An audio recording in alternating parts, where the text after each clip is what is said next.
believe him to be the purest lyrical poet in the English-speaking world.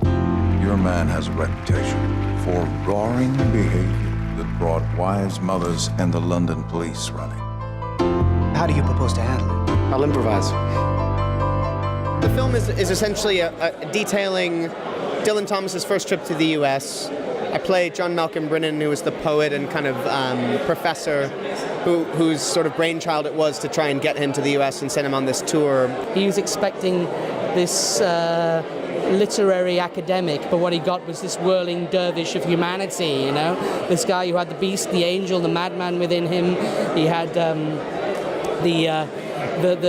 passion and desire to sort of turn on a sixpence. And yeah, so this is about that week, that apex of their relationship where they probably were not as close after this. The movie really is about the relationship between those two men and ultimately the way that my character sort of changes as a result of having met him. I thought it was really well written. There were some lovely opportunities for me in it. I was honoured to be asked. I thought it was a great script. I liked the way Andy Goddard, the director, was talking about his vision for the film.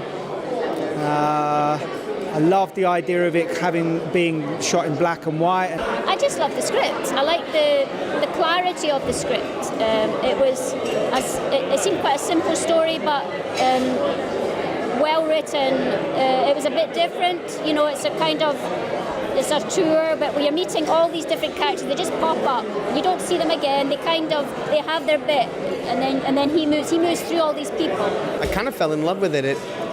It had energy and movement, and I love the characters, and I love the dynamic of the characters and the various people that they sort of meet along the way. And then ultimately meeting Andy Goddard, who's our director and co-writer, and hearing his vision for the film, the idea he wanted to shoot in black and white, that Griff Rhys was going to do the score for the film. It was all kind of transpiring to make something really creative and unique, and I was thrilled to be a part of it.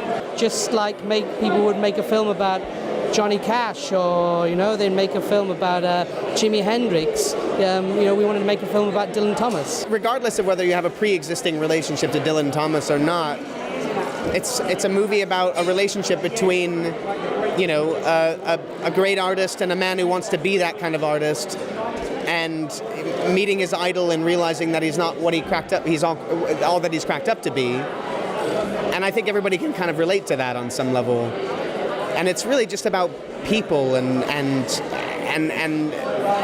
how one can change as a result of sort of being faced with that other kind of person. You get Elijah Wood, Shirley Henderson, Stephen McIntosh, Kevin Eldon, Kelly Riley. I'm the only one I've never heard of. And you'll have a good time. That hour and a half is fun and moving, and hey, at the end of it, you might want to buy a Dylan Thomas book. Why'd you have to ruin it? Sorry. There's no secret, John. No holy grail. Just what's in front of all of us.